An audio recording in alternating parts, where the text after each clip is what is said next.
everyone, welcome back. This is it, the final episode of my 3-part Peru miniseries. If you've been following along, you've already seen me explore Lima's vibrant neighborhoods, take you through the coastal vibe of Barranco and the bustling energy of Miraflores. Then, in the second episode, we took a trip up the coast to Máncora, exploring its beaches, soaking in the culture, and even a little real estate along the way. Today, we're wrapping things up with the grand finale. And trust me, I've saved the best for last. We're heading deep into Cusco, the Sacred Valley, and, drumroll please, Machu Picchu, the heart of the ancient Incan Empire. I'll show you the historic Plaza de Armas, legendary sites like Saqsaywaman, walk the streets of Ollantaytambo, and of course, check out Machu Picchu, one of the 7 wonders of the world. We'll uncover the stories, the architecture, and mysteries that make this one of the most incredible places on the planet. And beyond just showing you these amazing places, this whole mini-series has been a way for me to share a bit more about myself, not just in real estate, but also my love for travel, history, and the adventure of discovering new places. Peru has been a big part of my journey, and bringing you along for this ride has been incredible so far. But before we close out this series, there's still so much left to see. And let's get started right now.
All right, let's check out the heart of Cusco, Plaza de Armas. This square used to be the center of the Inca Empire and was super important for all kinds of ceremonies and celebrations in Inca life. The Spanish conquest kicked off in 1532 when Francisco Pizarro arrived in the Andes. Their first big encounter with the Inca happened in Cajamarca, where they met Atahualpa, the Inca emperor at the time. Pizarro sent Friar Vicente de Valverde to chat with Atahualpa, and the friar handed Atahualpa a Bible, trying to explain Christianity and encouraging him to convert. Atahualpa didn't know what to make of it, looked it over, and then tossed it in the ground, saying it didn't mean anything to him. The Spanish took this as a reason to attack, leading to Atahualpa's capture and a series of battles. After getting captured, Atahualpa tried to negotiate his freedom by offering to fill a room about 6.7 meters by 5.2 meters and up to a height of 2.75 meters with gold, plus 2 more rooms with silver. The Incas worked hard to gather all that treasure, stripping temples and palaces to meet the demand. Even after delivering all that gold and silver, Atahualpa was not set free. The Spanish, worried about his influence, accused him of plotting against them and executed him in 1533. This marked a critical turning point in the conquest of the Inca Empire. Pizarro put Manco Inca Yupanqui in charge as a puppet ruler, but Manco quickly figured that the Spanish didn't plan to honor the Inca authority and decided to rebel. In 1536, he led a huge uprising, and laid siege to Cusco for 10 months. Incas were aiming to take back their empire, but despite their efforts, the siege didn't succeed. The nearby fortress of Saqsaywaman was really important during this conflict, serving as a strategic military site for both sides. Francisco Pizarro was killed on June 26, 1541 in Lima, the city he founded. In 1781, this plaza witnessed the brutal execution of Tupac Amaru II, a leader of a major revolt against the Spanish rule. The Spanish destroyed the Inca temples and built churches, including the Cathedral of Cusco on top of them, as well as homes around the square, changing its look. Today, the Plaza de Armas is a busy spot filled with shops, restaurants, and historical buildings like the Cathedral of Cusco. It's a place to take in the Inca and Spanish history, all while standing on ground that has seen so much change over the centuries.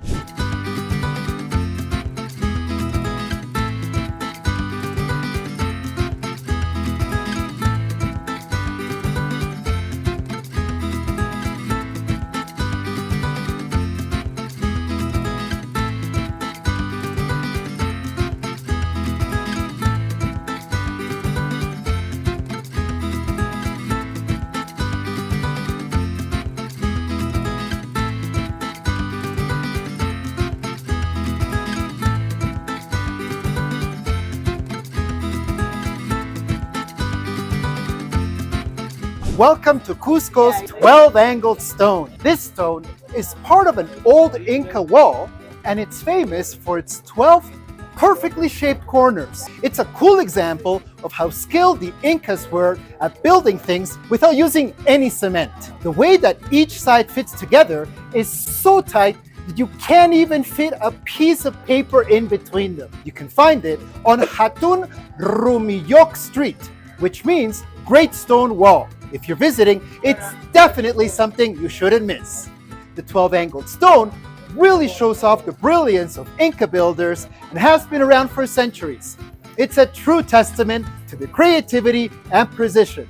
So, when you're in Cusco, make sure you check out this amazing piece of history. In addition to the 12-sided stone, right on this street, there is also another Inca wall. Now, notice in the bottom how they use smaller rocks and then bigger rocks at the top. That is the opposite of what we do today, with larger rocks in the bottom and smaller rocks in the top. And the reason for that is so that it can withstand earthquakes, so that it doesn't shake. Now, there is also, in addition to the amazing thing about not even being able to put these stones together without cement, they actually make shapes. Right over here, we can see that this wall has the shape of both the puma and the snake. You don't believe me? Let's check it out. Right over here, we have what it would be the head, and above it would be the ear, and then right over here is the body, and then we have the leg right over here, the legs, and then the body. Let's move out a little bit more. You get the body all the way, and then he's going to help me point out the other legs right there. And the tail, yes. And the snake, there is the head right over there, the eye, the mouth, and then the body that goes along right over here and all the way, and the tail right over there. So amazing, amazing Incan architecture, amazing with the designs. That's Cusco for you. Make sure you check it out when you come by.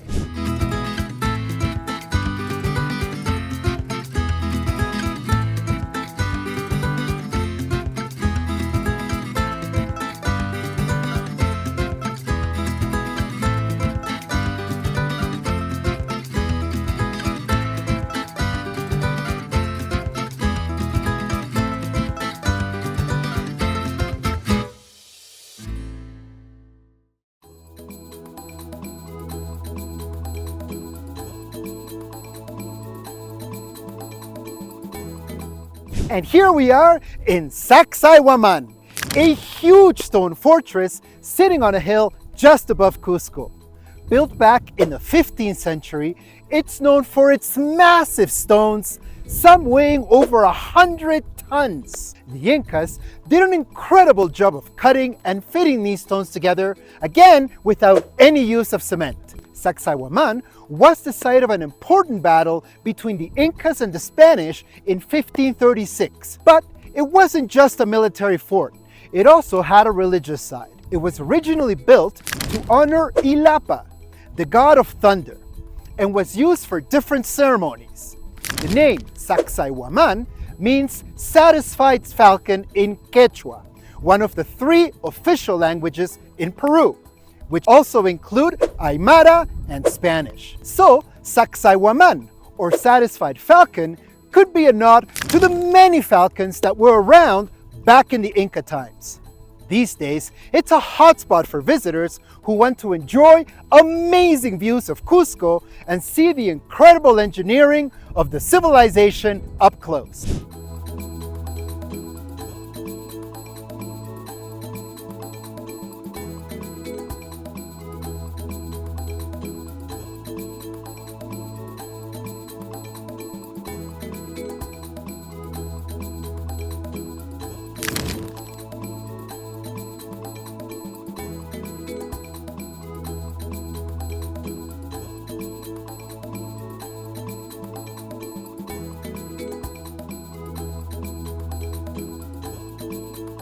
All right, our next stop is Kenco, which translates to labyrinth or zigzag in Quechua. This fascinating site is full of winding tunnels carved into the rock, as some underground tunnels too. It's thought to have been a place for ceremonies, possibly related to honoring the dead or worshiping gods.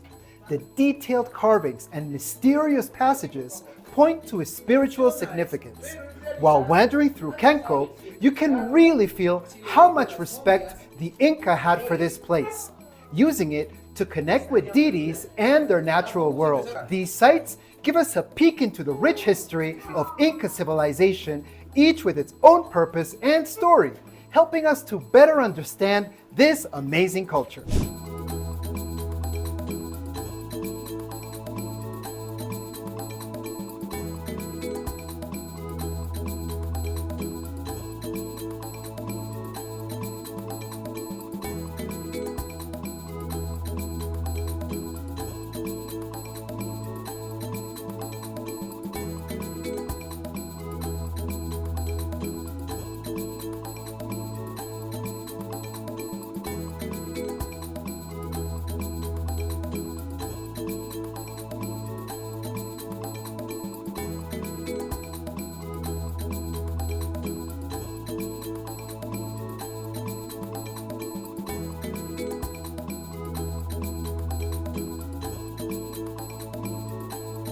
Now let's explore Tambomachay, often called the Bath of the Inca. This place has some amazing stoneworks and feature waterways that carry clear water through its terraces. Historians think it was a spot for Inca nobles to worship water and relax.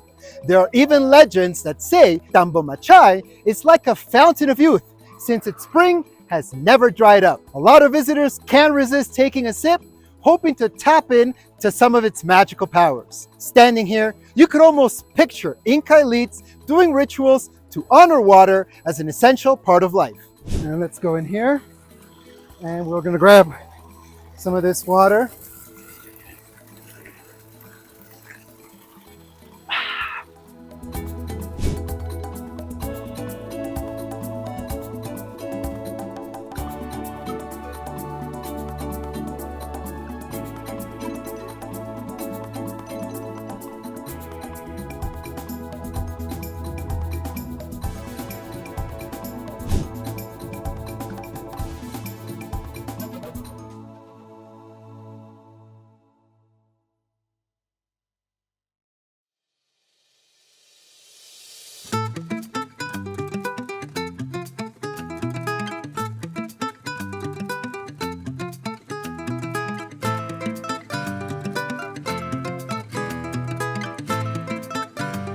All right, so when you are in Cusco, one of the beautiful things that I like to do is to actually come to one of the restaurants that overlooks the street. It is absolutely gorgeous with lights out and really good food. Right now I am having a quinoa soup.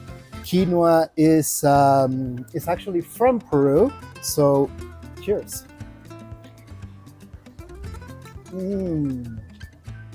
That just tastes so fresh, so good.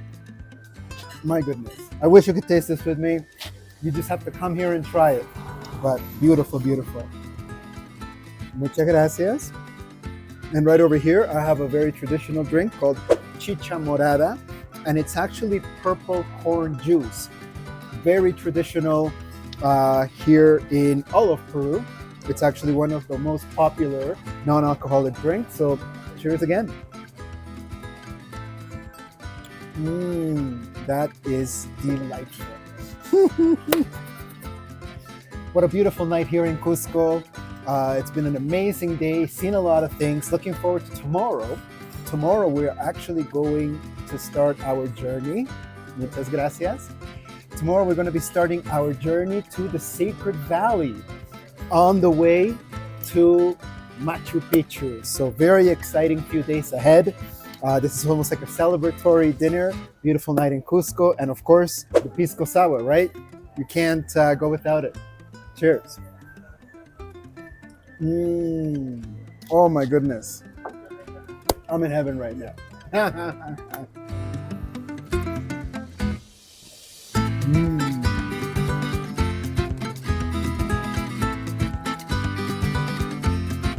All right, that soup was absolutely beautiful. And right now we are on to the main course, ají de gallina. It's almost like a chicken stew, but it's a Peruvian comfort food. We're getting really into the typical dishes of Peru right over here. So let's dig in. I can already taste it, almost. Divine. And it comes with potato. So let's try some of that in there. I am just absolutely happy that Peru has such amazing food everywhere I go, everywhere we eat. They say that traveling to Peru, it's not just a vacation for you, but it's a vacation for your palate. And that could not be any more true. So I'm gonna continue enjoying this and see you tomorrow. Well, turns out dinner is not done just yet. We still have dessert, a beautiful chocolate cake. And I thought it would be also a great time to mention the exciting trek ahead, the journey that we have in front of us to get to Machu Picchu. We're actually going to be going through a few places in the Sacred Valley along the way to fully feel, the sense of being in Machu Picchu. So tomorrow we're going to be going into Pisaq, and then after that we're going to be going into Urubamba, followed by Ollantaytambo, before going to Aguas, Calientes, which is also known as Machu Picchu Pueblo. And then the big highlight, of course, we're gonna get to see Machu Picchu. So I'm gonna be thinking of that while digging into this beautiful chocolate cake. And with that, I'll see you tomorrow. Oh, I wanna try it. Okay, fine, let's try it.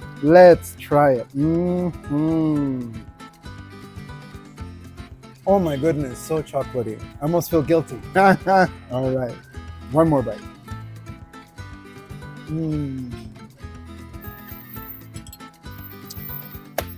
All right, Cusco.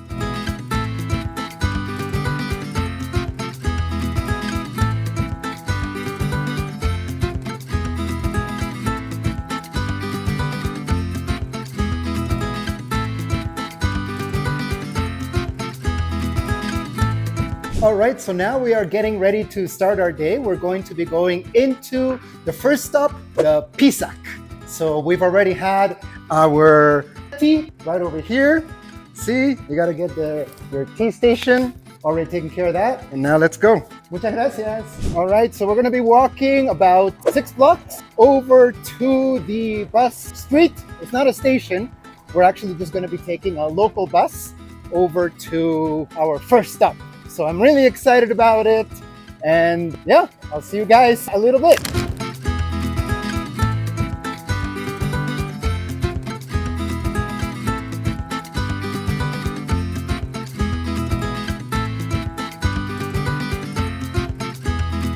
All right, so apparently I can find the local bus from this street corner coming up over here. So let's check it out. All right, so we're gonna get in a car, a colectivo car that just waits for enough people to collect enough people, and then it goes. So let's do that. ¿Es este de aquí? Yes. Excelente. All right, so we found our colectivo car that is going to take us to Pisaq. So yeah, let's board and show you the road.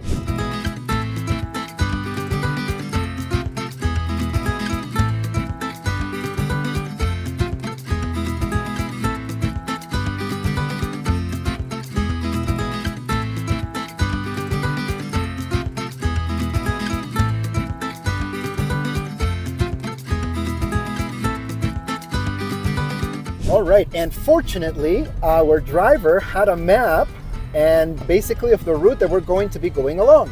So we can see that we're going to start off right there in Cusco, which is right there. And we are driving all the way up to Pisaq, right there, Pisaq. From there, we're going to be going and taking that road in the top, and we're going to be going towards Urubamba, then Ollantaytambo, then Aguas, Calientes, and then finally to Machu Picchu. So I love the fact that he had this map so that you can see also the journey that we are taking right now. And yeah, so I'll see you guys in Pisaq, which is right there.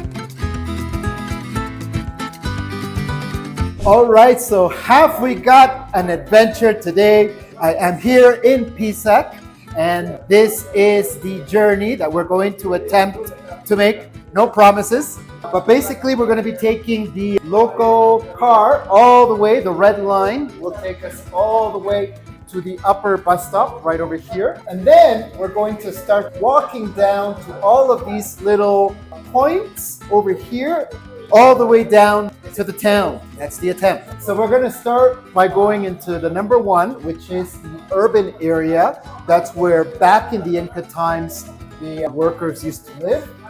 Then we're going to go to the purification baths, the Inca cemetery, going down to the military zone. Now, this has been named the military zone because it's got beautiful views of the entire area. So scholars believe that it was used as a post where they could overwatch, where the Inca could watch everything. Then we're going to be going through a little tunnel over here and down to Intihuatana. Now, Intihuatana would be the equivalent of a sun clock. Inti means sun, and Huatana means to tie up. So the Incas were saying we're tying up the sun because the shade that would come in from the sun would determine the time of day. So really interesting how the Inca always used the sun in everything. So really, really important. Down to the two-level house, down to the watchtower, and right underneath the watchtower is actually where Pisaq originally began, called Pisac. And then we're going to go onto the platform and eventually down to the town. That's the plan. You know, we'll see what happens. We're prepared for anything, and I'm very excited that you're coming along with me. So let's go.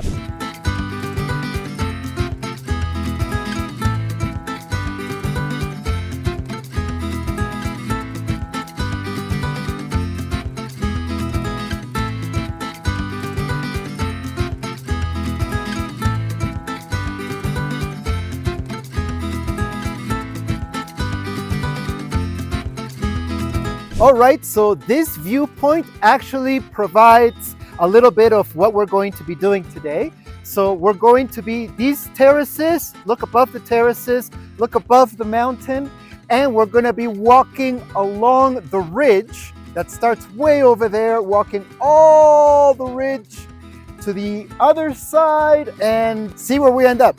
I don't know what happens over there yet, but we're gonna find out together. So let's go.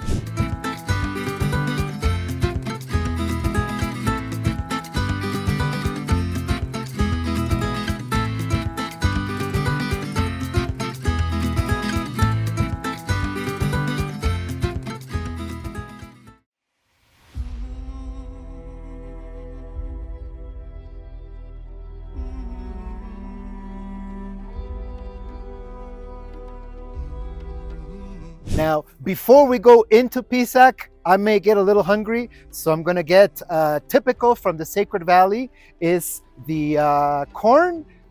And we're gonna have it with some cheese as well, and that'll be a perfect lunch for the views up there. So, muchísimas gracias, amiga. Perfecto. Gracias. ¿Tenemos? Sí, Ya. ¿Con queso? así nomás. Ahí. All right, vamos.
All right, so it's nice to see I'm still on track.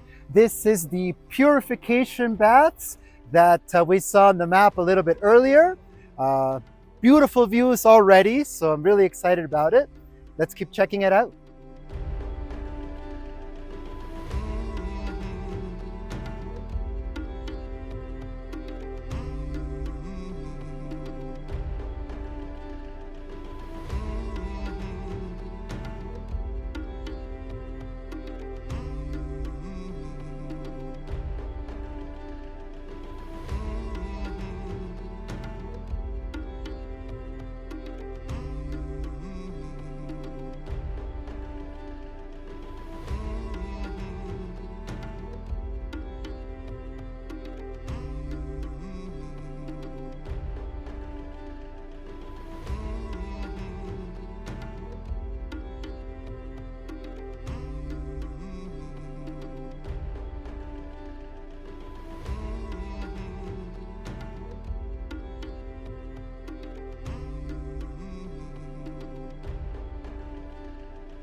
Nestled in the sacred valley of the Incas, Pisac is a charming town that mixes ancient history with a lively atmosphere. Located about 33 kilometers from Cusco, it's famous for its impressive archaeological site and busy market, which we'll be visiting later on. The town's name likely comes from the word Quechua for partridge, a bird similar to a quail which reflects the area's rich biodiversity. At the top of the town, you'll find this expansive archaeological site, built by the Inca Emperor Pachacutec way back in the 15th century. Covering over 65 hectares, the park sits between the Quitamayo and Chongo rivers and is divided into various sections, including living areas, ceremonial sites, and agricultural terraces. One standout feature is the Intihuatana, a ritual stone linked to the astronomical observations that we were actually talking about earlier, the sundial, showcasing the Incas' advanced knowledge of astronomy. The agricultural terraces here are a great example of Inca ingenuity. They not only expanded farmland, but also created perfect conditions for growing different crops. The smart irrigation systems and drainage channels show how well the Incas managed water, making sure the soil stayed fertile. These terraces really highlight the multifunctional design typical of Inca farming practices. In the town center, the Pisac market buzzes with life, especially on Sunday when it's at its busiest. Local artisans and farmers will come together to sell everything from handmade textiles and jewelry to fresh fruits and vegetables.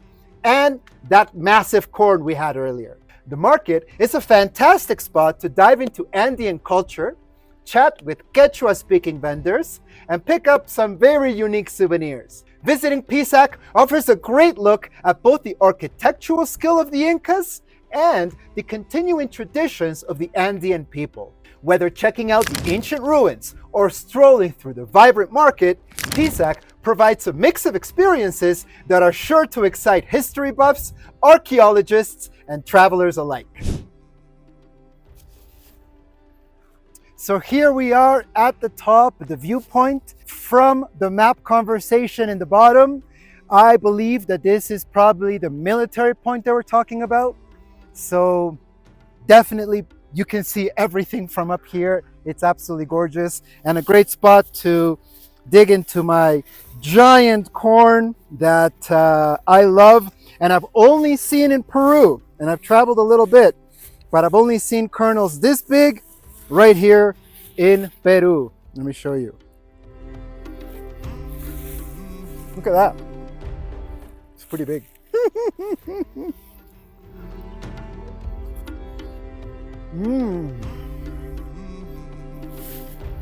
Amazing.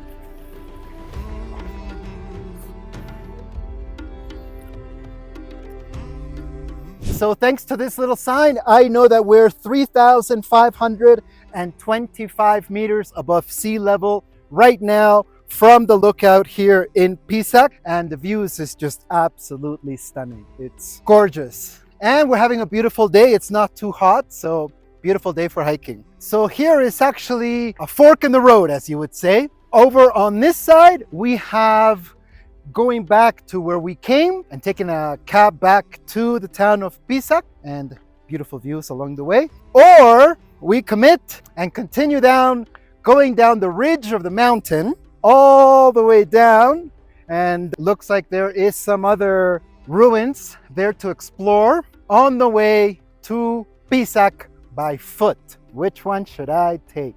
I think you know which one I'm gonna take. We're doing it by foot. Of course! Of course! Why not? We only live once.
Now, I don't know about you, but I'm very happy I fit through that gap and through that tunnel. So far, so good.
And from here, we have an absolutely beautiful view of the Sacred Valley. Down there below, you can see Urubamba River splitting Pisac, which just makes me remember and makes me think about the Bow Valley, which is where I live. And around the Bow Valley, you have the Bow River, right? So I love the fact that I thought about that, put the two together because, you know, they both mean so much to me. They're both home.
I cannot feel absolutely grateful to be up here with this amazing view and alone. I haven't seen a person in a while, so have these views all to myself. Check them out. I guess it's better if I duck.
right, so we are here in Intihuatana. It's within the Pisac complex, but I wanted to show you this right over here. This is Chacana, half of a Chacana, and if you can tell, it's actually got 3 levels. 1, 2, 3. And then on the other side, it's got 3 more going down. I'll show you what a whole Chacana looks like when we get to Pisac Market, but it's engraved in stone, so it was really important to the Incas. And each corner has its representation. So the top would be the heavens, this corner over here. The middle one would be the world we live in, and the bottom one would be the underworld. And it's personalized by the condor in the heavens, the puma in the world we live in, and the snake in the underworld, which is why these 3 animals are very sacred to Inca mythology. And there is so many designs with these animals in mind. Think in Cusco, you had the snake right on the wall, right? So you'll see these patterns repeating. I love history because of that. You can put 2 and 2 together. And yeah, so loving this and so happy that I chose this trail.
Now, I hope you hadn't had your fill of archaeological sites, because there's another one down there waiting for us, and I'm excited to explore it. Let's check it out. I'm loving today. The good thing is that there is a no pass there, which pretty much tells me I gotta go this way. Now, I don't know if it's just me, but you know, that's a pretty narrow, a quick way down. But we don't want that, we'll take the long way.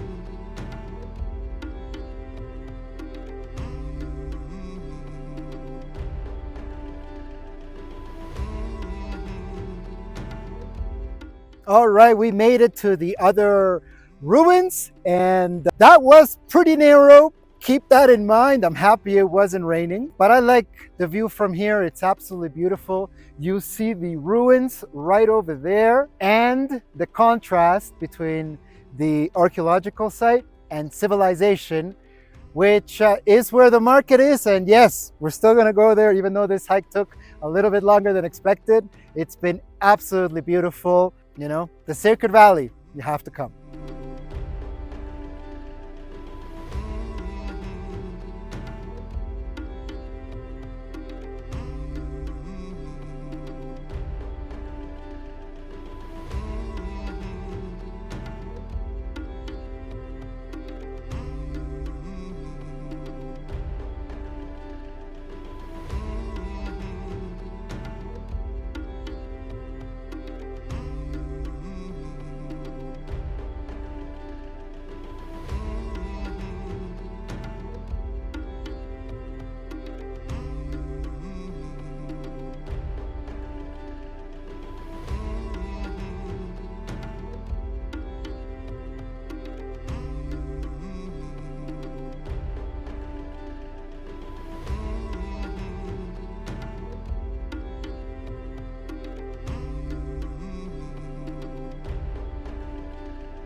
Now, I have to admit, my favorite part about the day is getting to explore these ancient Inca archaeological sites on my own, something I did not fathom that could be possible, but nevertheless, it's possible. My goodness. And then just wandering through the halls, looking at all these ancient structures going back hundreds and hundreds of years, and you can tell why they built here. Look at this. Absolutely stunning. Sacred Valley, you've taken my heart.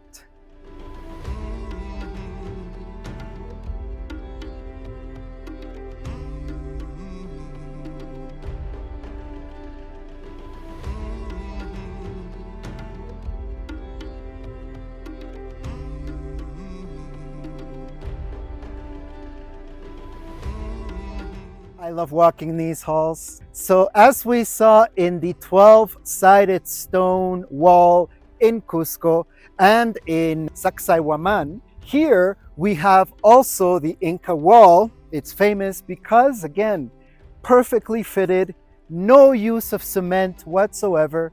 And in a lot of the places that we're seeing, these stones are carried all the way up from the valley, all the way up here. And there are obviously historians that will explain how they did it through using the wood and various other techniques, because people have been puzzled, because it is a puzzle. So that's a theory. But we also have to make sure that we keep our mind open to other possibilities. Now, one of those possibilities that has been raised is the previous civilizations. Whether it is what the scholars say, how they brought the stones here, we always have to keep an open mind, because who knows? All of these things are theories, and there is a lot of mystery around it, which makes being here so exciting, because really it could be anything, right? And you're part of it, and you're being in it, and you're feeling the energy, right? And yeah, that's my blurb about this place, and I don't want to leave.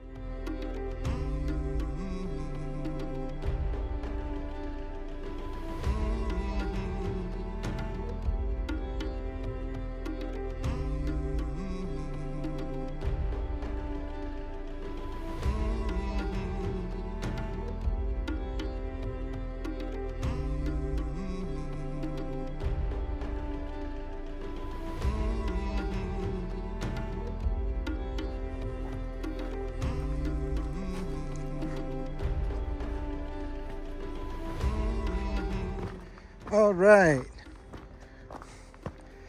that's where we're heading.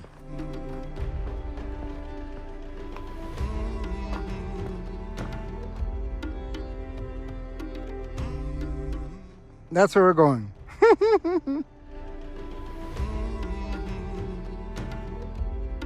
So I guess we're gonna go follow that path all the way around there. Now this is a very narrow path with a steep drop, but beautiful views.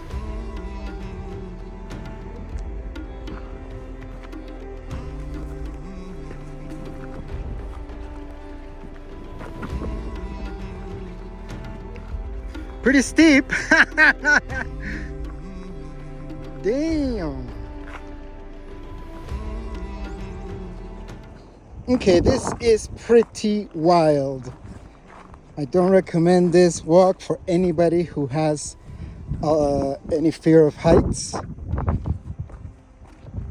Yes, it's interesting. Oh my. All right, now I pointed to the wrong place that we were going to go down a little bit earlier. We're actually going to be going down over here, and this is Pisaq. Welcome to Pisaq, our final destination. See you there.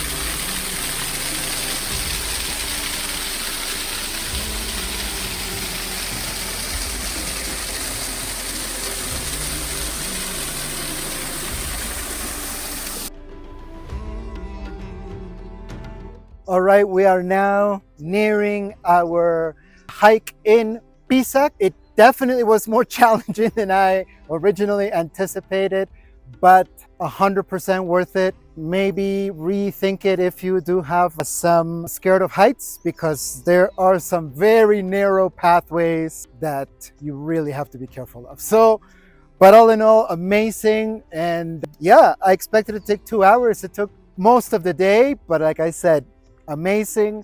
I think we're still going to be able to see the market. So yeah, let's check it out.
All right, finally, as promised, we made it to Pisac.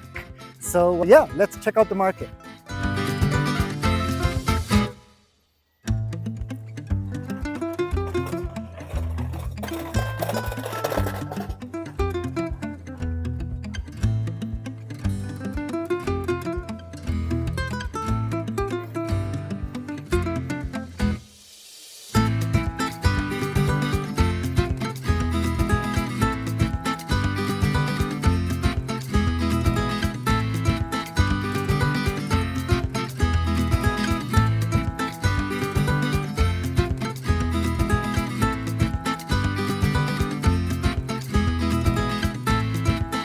All right, so as you can tell right now, it is definitely not Sunday, so it's a quieter day today. But I personally love it like this because it feels like you have the whole place to yourself. I'm impressed actually today with ruins and now here. Love it, love it, love it, love it. All right, so now that we're here in the market, let me tell you about some things that are pretty interesting. For example, we'll start off with the two bulls right over here. Now, the two bulls are actually used by local homes and they're placed on top of their roofs to cast away evil spirits, right? So a lot of people will have these ones or a smaller version right over here that they can put on top of the roof. So that's definitely something from this region. And something very Peruvian is, of course, this chuyo. I'm gonna try it on right now for you. There we go. 100% back to my roots. Now, there is something important though, because some of them are synthetic and some of them are actually made with llama. How do you spot the difference? I'll tell you right now. So if it is one from the llama, when you pick it up and you feel it, it's going to feel heavy and cold. Now, for the synthetic one, let's take up this one right over here. We have a synthetic one, and I noticed that it's not synthetic, not just from the design, but because it is light and does not feel cold. So this is synthetic, and this one, heavy and cold, it's the real thing. And let's not stop there. Remember I told you about the chacana? Well, here it is. This is a chacana, and as you can see here, you can see the sides a little bit better. 1, 2, 3 in the top and 3 in the side. So that is very important here in Peru. And this one is made with serpentina de Machu Picchu in Español. And yeah, so definitely. So I'm actually gonna get this one, why not? And yeah, that's a little bit of the Pisac market. We made it. We were able to do both the hike and the market. And yeah, I can't go too far. I didn't pay for them. All right, now we're all ready to go. I got my chacana right over here. I am so excited about it. And the chullo, green, goes better with my eyes. And that is it for the Pisac market. Thank you very much for coming. And we are going to be going into Urubamba. So very excited about that. And I will see you there.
All right, good morning, Urubamba.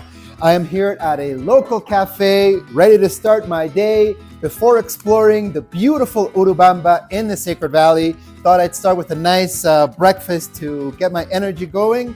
So yeah, gonna try a nice little coffee with, of course, a tiny little bit of sugar. That's enough. Just a tiny little bit. And a tiny little bit of that, why not? Just a tiny little bit. And let's try this.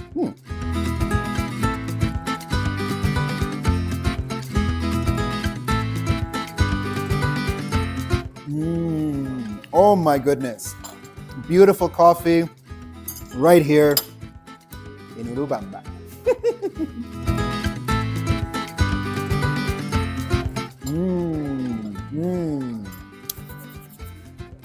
So yes, looking forward to walking around and checking out Urubamba and taking you with me. So also get your drink, get your coffee, get whatever is going to get your energy, and join me on this nice tour of Urubamba. Oh, muchas gracias. Wow. Muchísimas gracias. Now this will definitely do the trick. Check it out.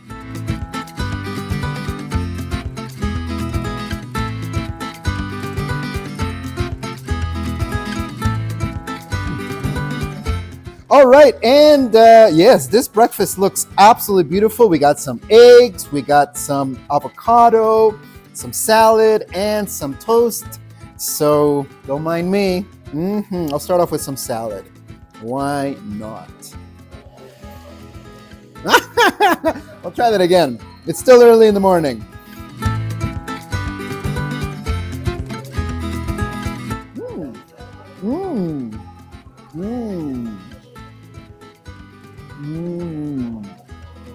Really nice. So this is like some vinaigrette dressing. Obviously the avocado doesn't need anything. And yeah, very, very nice breakfast. I'm definitely happy I came here. Oh my. All right.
Situated along the banks of the Urubamba River, the town of Urubamba is often referred to as the heart of the Sacred Valley. Thanks to its fertile lands and mild weather, this town has been an agricultural hotspot since Inca times, and famous for its giant white corn. Right below the stunning Chicon Mountain, Urubamba captures the essence of Inca history, culture, and natural beauty. The name Urubamba is thought to come from the Quechua words uru, meaning spider, and pampa, which means plain, so it translates to flat land of spiders. Oh my! Back in the Inca Empire, Urubamba was a major agricultural center. It had a prime spot in the Sacred Valley and served as an important gateway to Antisuyo, the eastern part of the empire that led to the Amazon jungle. The Urubamba River, known to the Incas as the Vilcamayu, or River of the Sun, was considered sacred and was key to their spiritual rituals and farming practices. These days, Urubamba has turned into a lively town that combines history with modern conveniences. Visitors can check out the remains of Quisquihuanca, the palace of Emperor Huayna Capac, which shows off some impressive Inca architecture. The local market is another highlight, where artisans and farmers gather to sell their crafts, fresh products, and traditional textiles. It's a great way to get a feel for the everyday life and culture of the Sacred Valley. Nature lovers will find Urubamba's backdrop totally captivating. The lush valleys and towering peaks around the town offer plenty of chances for hiking, horseback riding, and birdwatching.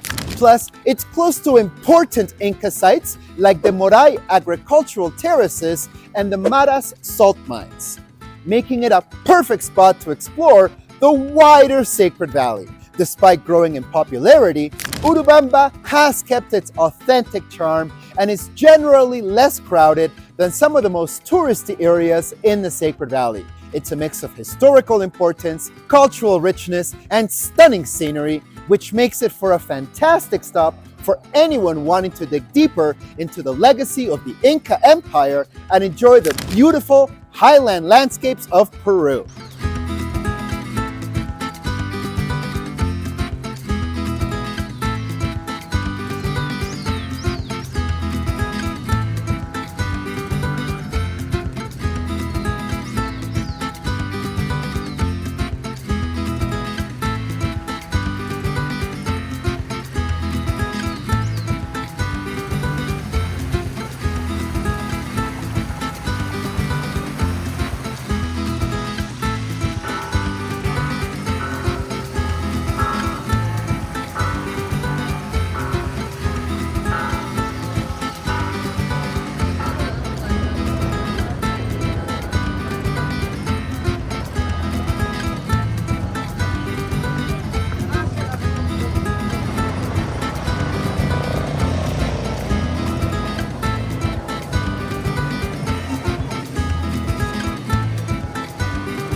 Muchas gracias.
located in Peru's Sacred Valley. Welcome to Ollantaytambo. Ollantaytambo is a great example of how the Incas planned their towns.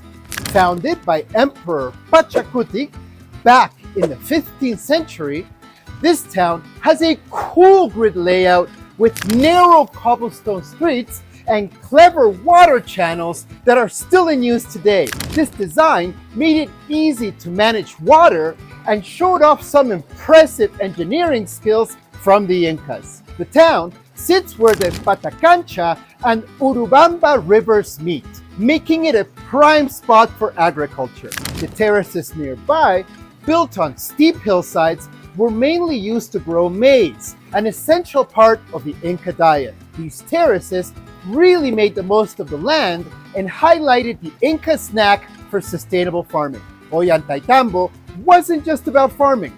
It also functioned as a checkpoint to control access to the Sacred Valley. The layout featured administrative buildings and storage area, showing how it managed resources and trade. You can also see finely crafted stone structures, which suggest it was once a ceremonial center for religious events and rituals. Today, Ollantaytambo is called the living Inca town because people have lived here since the Inca times. The locals keep their traditions alive, and many houses still have original Inca stone foundations. Walking through this town is an awesome way to experience a mix of ancient history and modern Andean life, giving a glimpse into the lasting legacy of the Inca civilization. So as we walk the narrow streets of Ollantaytambo, we can see the beautiful water channels that I'm talking about that spread all along the town. And one thing that I want to show you is the old Inca walls that still remain that I was talking about earlier as the foundations of homes. And it's easy to distinguish which one is an Inca wall and which one is not. So of these two, which one do you think is the Inca wall? I'll give you a hint, it's this one. How do you know? Because you have to keep in mind that the Incas built these walls, carving them out of stone without any use of cement. That is some amazing craftsmanship.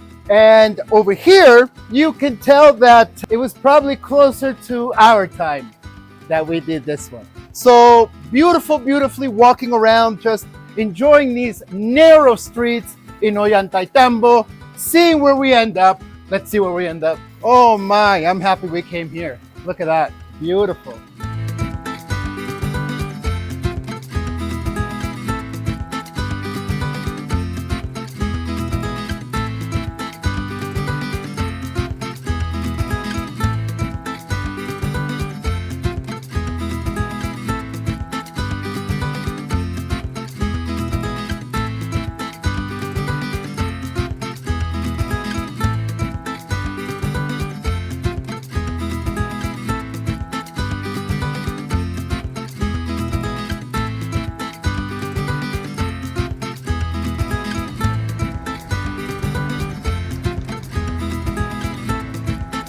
All right, and we made it to Ollantaytambo, and right now I'm about to get some lunch before going up to see the Ollantaytambo fortress that I'm very excited about. But because we have to walk up quite a bit of stairs, it's important that we get our fuel. So that's what we're gonna do right now.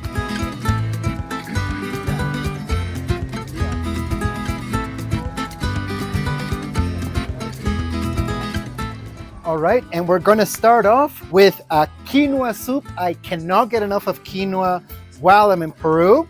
So I love the presentation.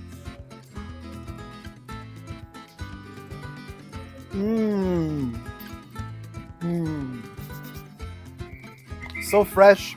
You could just feel the freshness in the bowl. Oh my goodness. Really nice.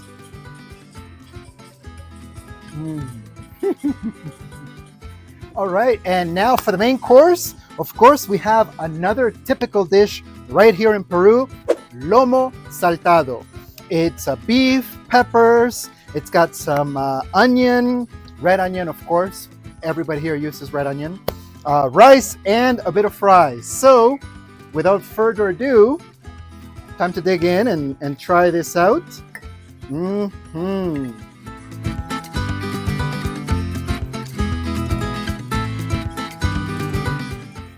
Mm-hmm. Mwah.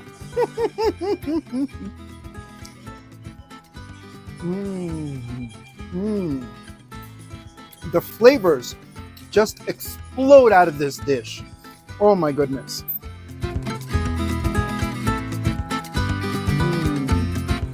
I'm definitely going to get the energy I need from this dish. So I'm going to finish up here and then go to the Ollantaytambo Fortress. And I'm taking you with me.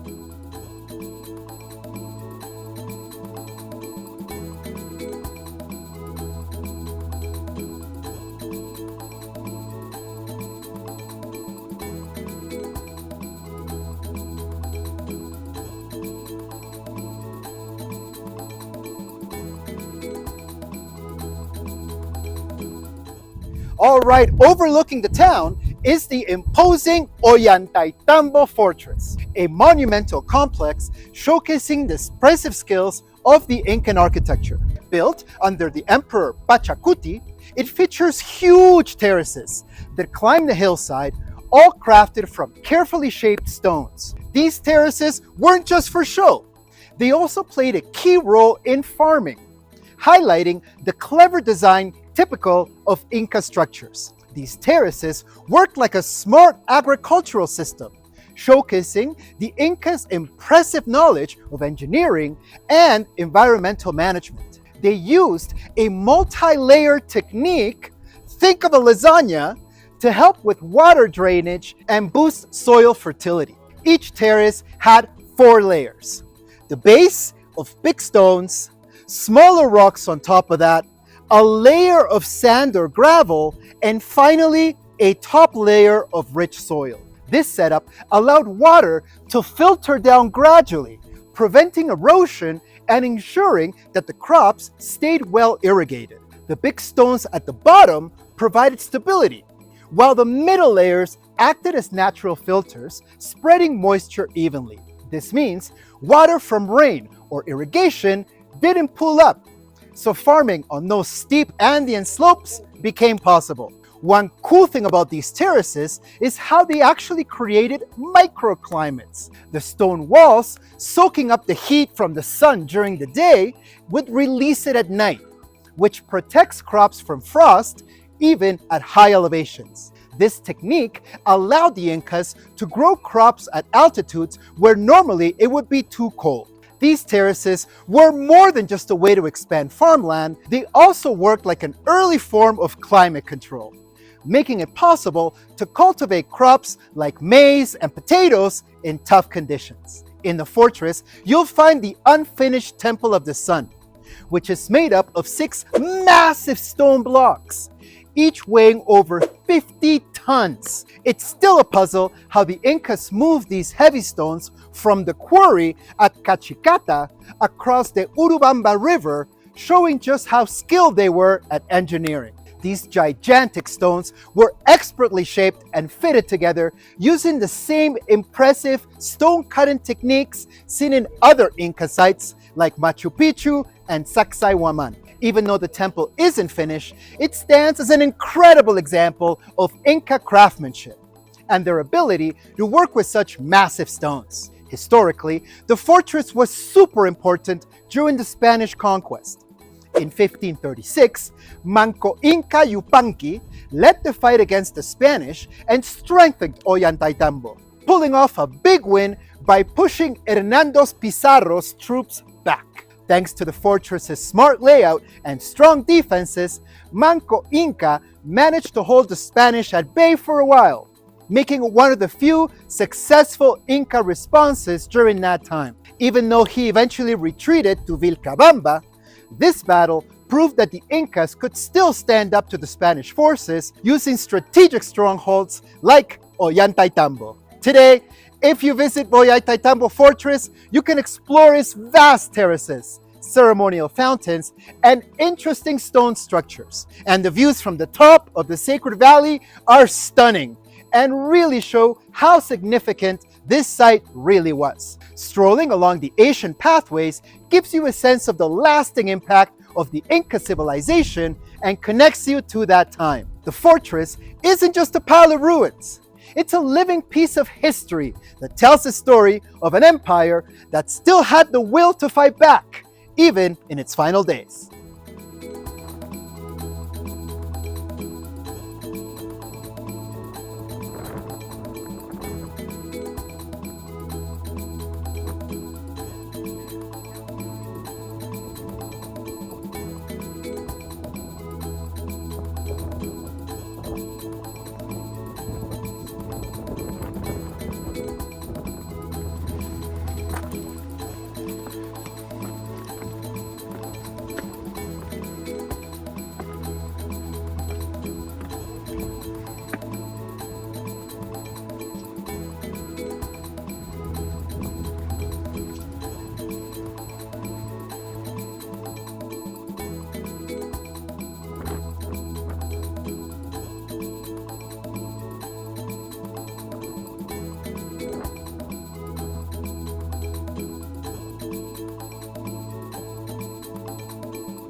All right, so the lights came on in Ollantaytambo's main plaza, which could only mean it's dinner time.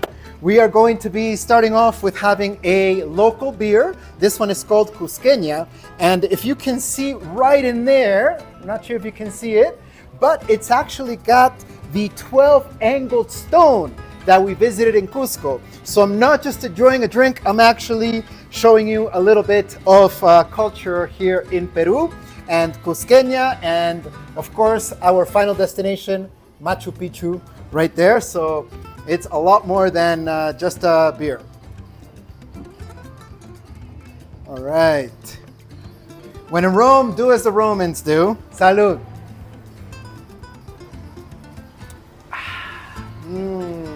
So refreshing. Cheers. All right, and now we're all about showing you different kinds of foods in Peru. So here we have some tequeños con guacamole. I think you all know what guacamole is, but tequeños, it's almost like a deep fried big tortilla shaped in like a triangle. You can kind of see it right there, right? So that's what we're gonna try right now. Salud.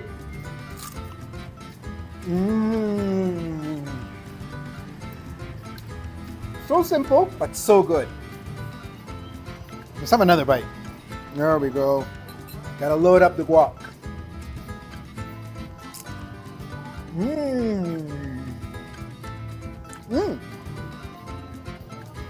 There's cheese inside. Nice surprise.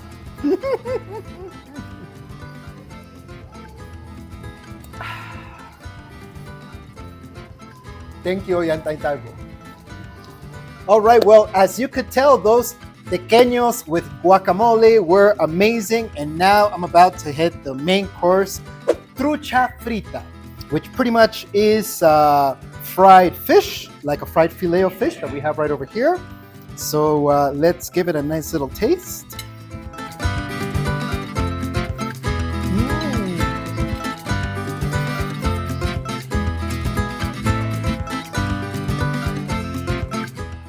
Wow, very fresh. Cheers.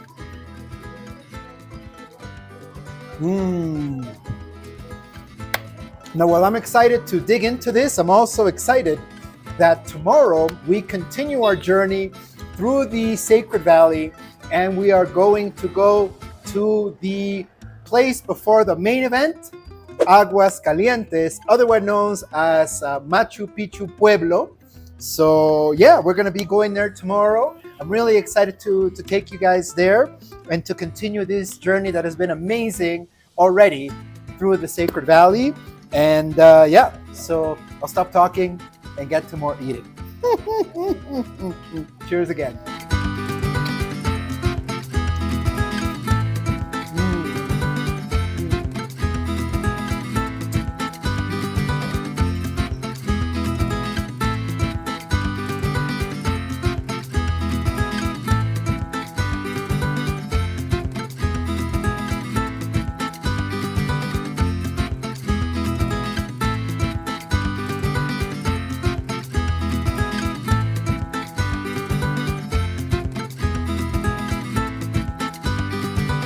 Well, good morning. Today is a great day because we are going to be going from Ollantaytambo all the way to Aguas Calientes or Machu Picchu town. So really, really excited about that. Gonna start off with a nice breakfast.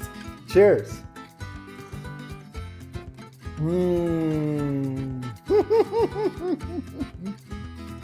Amazing, beautiful. And I'm actually quite pleased because this is Machu Picchu right there. I could get the famous the postcard picture just by sitting here, but we're not gonna do that. We're actually gonna go right in there. All right, we got some bread over here. It's very thin. I don't know how I'm gonna cut it, but let's try. It's not me, it's the knife, I swear. There we go, did it. Butter. There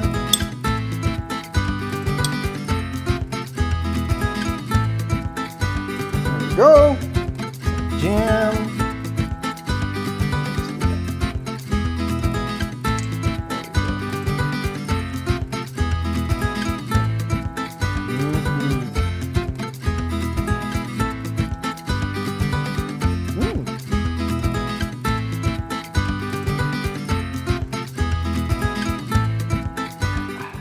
So I'm excited about the train ride. I'm excited about the views.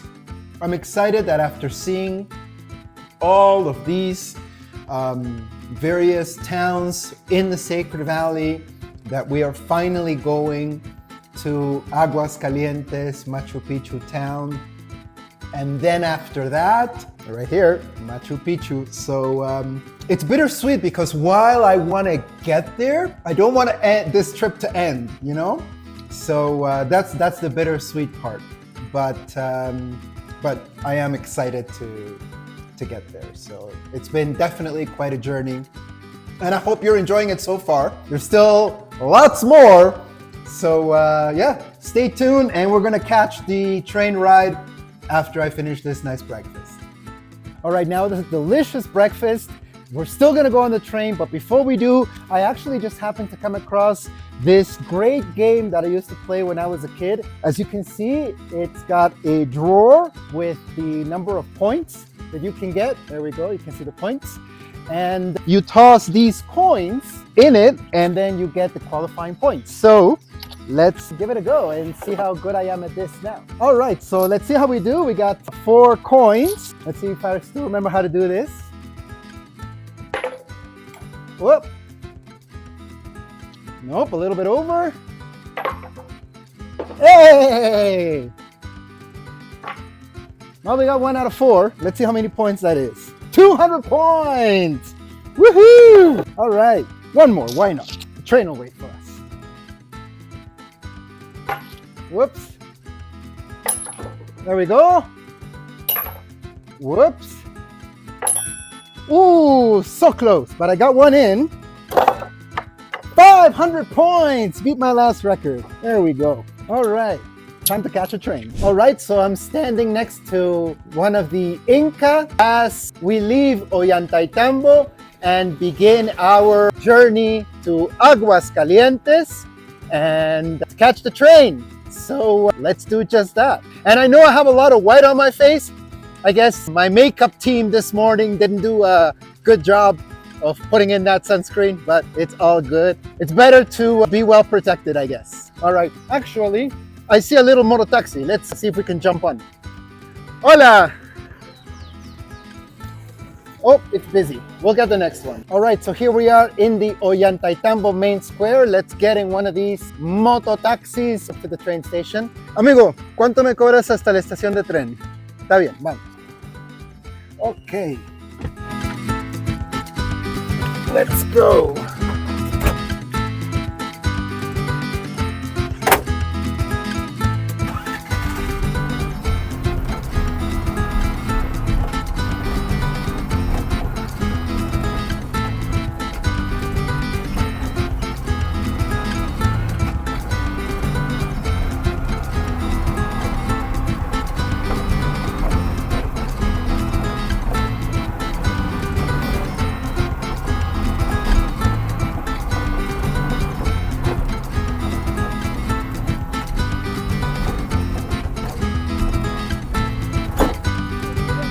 Gracias.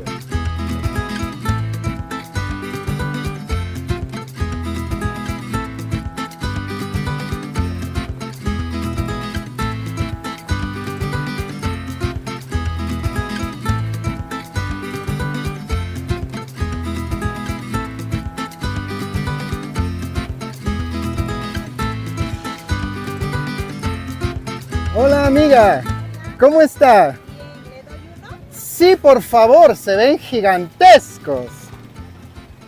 ¿Ese queso? Sí, ¿no? No, bueno, por 5 soles viene con queso. Sí, igual es. Ya está bien. Perfecto. ¿Cuál desea? Este de aquí. All right, so we are trying some of the corn. Muchísimas gracias. Now, this corn is from the Sacred Valley, which we are in right now, and it actually has the kernels much bigger than what you may be used to. Let me show you. Look at that. It's not that big of a close-up. They really are that big. So while we're waiting for the train, snacking on some corn, and yeah, it's a great day.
we got our seats and we are almost ready to depart on a beautiful trip to Aguas Calientes. So really excited, happy to have a window seat. So we're gonna take in some sights.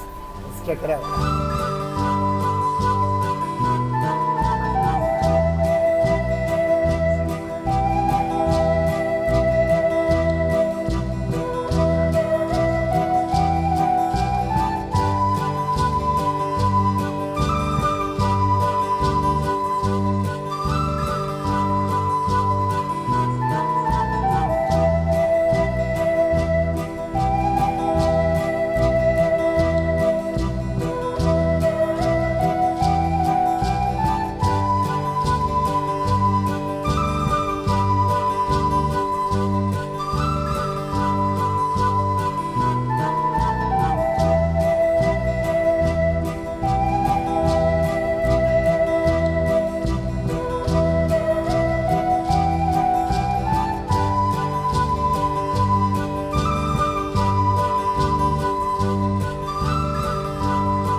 Happily surprised to know that they actually included some snacks for me. We have some hot water over here that I hope it doesn't spill. And let's see what snacks they got us from Inca Rail. And yeah, let's see what there is here. Ooh, we have some quinoa cookies. There we go. So,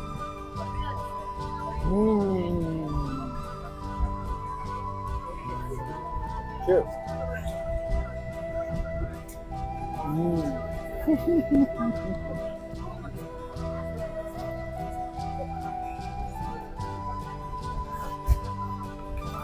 Delicious.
And here we are in Aguas Calientes, officially known as Machu Picchu Pueblo.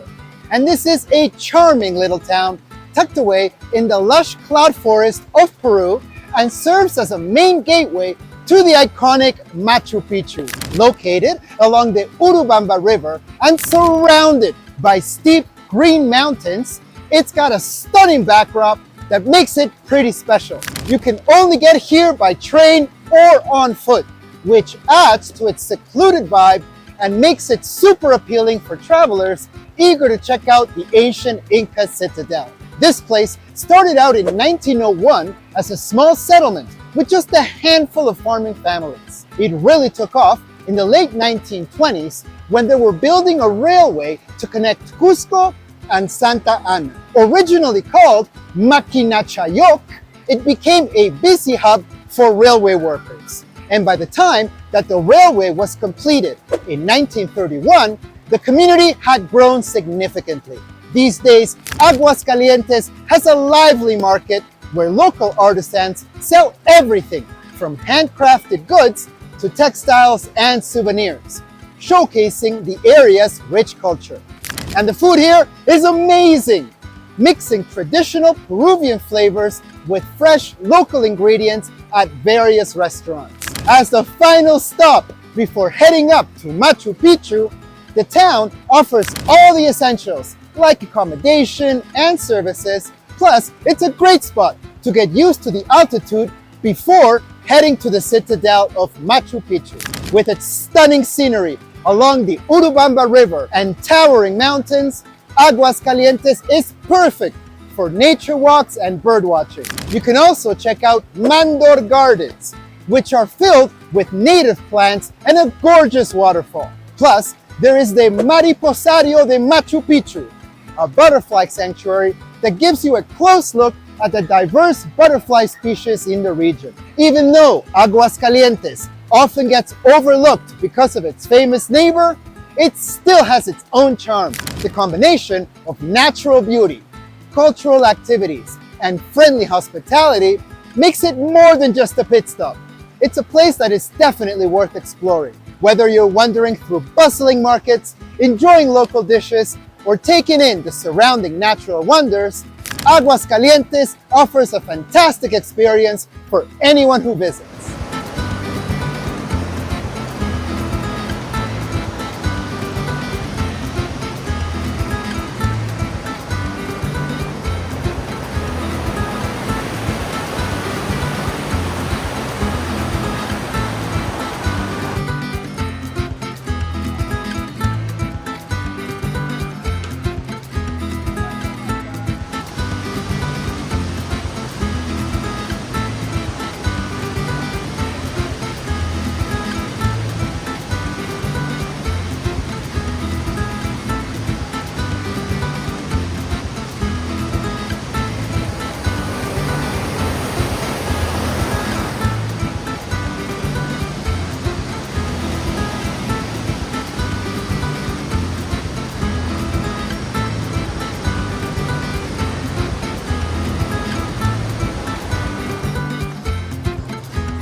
All right, so the train ride worked up my appetite, even though they did give me those quinoa cookies, which were amazing.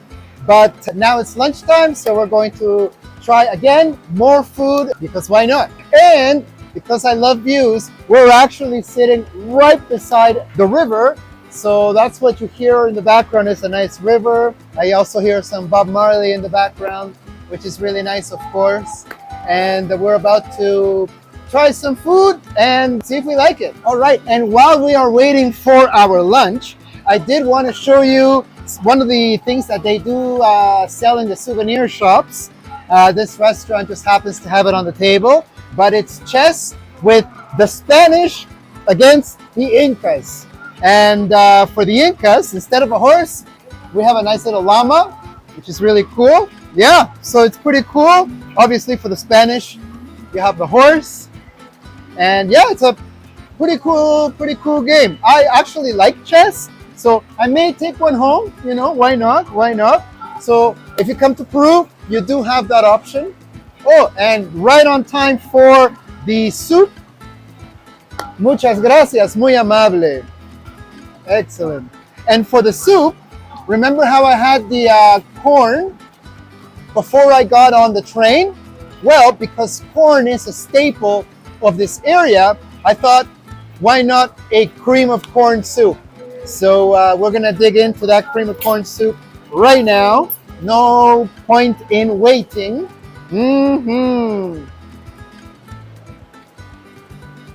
Oh my goodness. Amazing. I'm gonna dip my bread in there.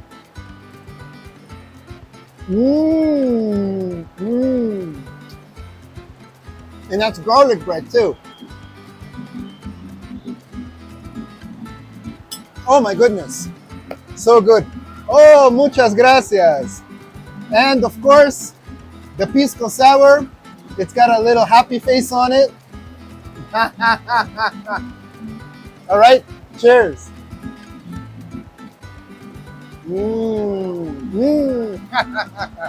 Welcome to Aguas Calientes. This soup is so good and actually quite filling because it is a cream soup. I don't even know how I'm gonna have room for the main course, but I wanted to show you a different main course, so gotta do what I gotta do, right? All right. Oh my goodness, just beautiful. I feel bad about ruining the happy face, but worth it.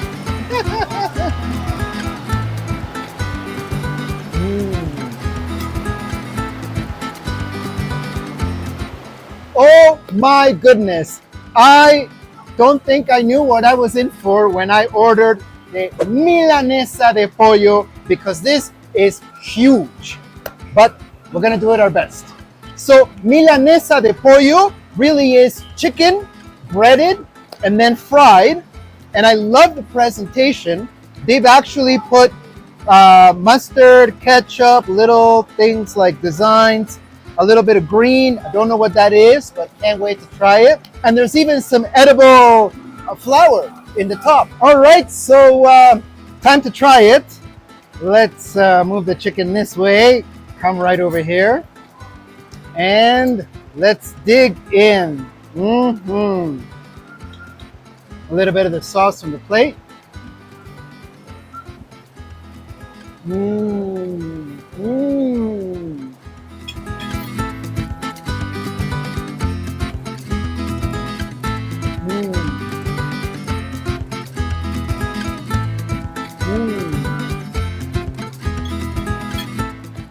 Now they actually included Tabasco sauce here. I haven't actually seen Tabasco sauce in Peru yet, so I'm gonna try it a little bit.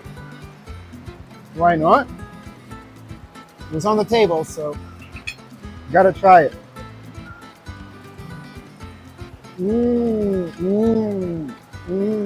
Oh, that gives it a really nice kick.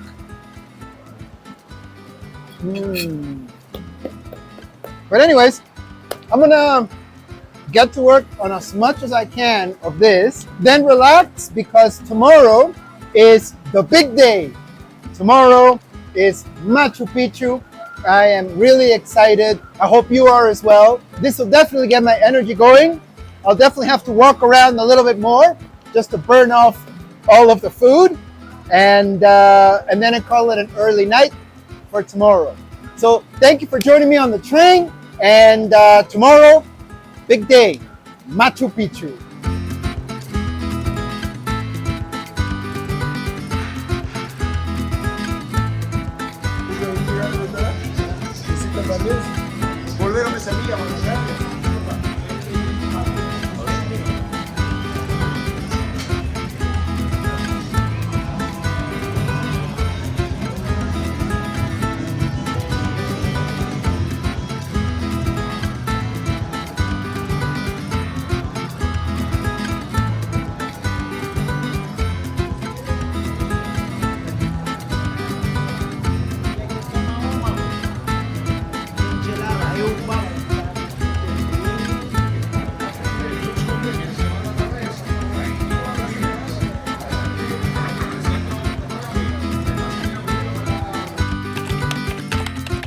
Buenos dias!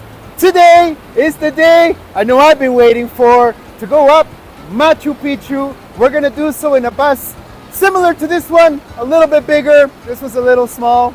And yeah, really excited. Looks like it's gonna be a beautiful day. So let's go up. All right then, all aboard. That's my seat right there.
Welcome to Machu Picchu.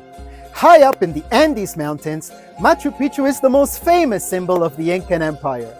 The incredible 15th century citadel, often called the lost city of the Incas, was brought to the world's attention in 1911 by American historian Hiram Bingham.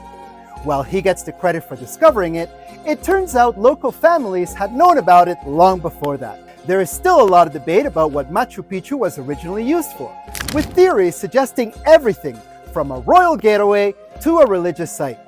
One thing's for sure though, its stunning location and clever architecture show that it was way more than just a city. It was a hub for spirituality and ceremony. The stonework here is impressive, built without any cement. and the precision is such that you couldn't even fit a knife blade between the stones. Key highlights of Machu Picchu include the Intihuatana stone, the Temple of the Sun, and the Room of the Three Windows, each area showing off the Incas' architectural skill. Located on a mountain ridge above the Urubamba River, it offers stunning views of the natural surrounding landscape. The layout also reflects a deep knowledge of astronomy, adding another layer in awe to its construction. On top of its architectural brilliance, Machu Picchu carries a lot of symbolic meaning. Some researchers think the site was designed to look like a condor, a bird that the Incas saw as a messenger between the earthly and celestial realms. The condor, along with the puma and the serpent, were major players in Inca mythology, symbolizing different aspects of existence: the heavens, the earth, and the underworld. By shaping Machu Picchu like a condor, the Incas may have been expressing their respect for these animals and their belief in the connection between nature, spirit, and their buildings. Adding to the mystery, visitors have noticed that the mountain foundations behind Machu Picchu, especially Huayna Picchu, look like a human face gazing up at the sky. It seems to have features like a chin, mouth, nose, and eye, giving the feeling of a calm face looking upwards towards the heaven. Whether the Incas designed it this way or not, it lines up with their practice of blending their structures with the natural landscape. The way Machu Picchu respects both celestial and earthly elements really enhances its reputation as a sacred and symbolic site. Today, Machu Picchu is a UNESCO World Heritage Site and one of the 7 wonders of the world. Its stunning views, along with its rich historical and spiritual importance, attracts people from all over. The journey to this ancient citadel is just as unforgettable as the site itself, often involving beautiful train rides or treks through the sacred valley. As visitors walk through Machu Picchu, they can check out its intricate stone buildings, terraced fields, and sacred temples, all framed by breathtaking mountain peaks. No matter if you're pondering its mysterious history, incredible engineering, or possible hidden meanings, Machu Picchu continues to leave everyone who visits in awe.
just like that, we've come to the end of our Peru mini-series.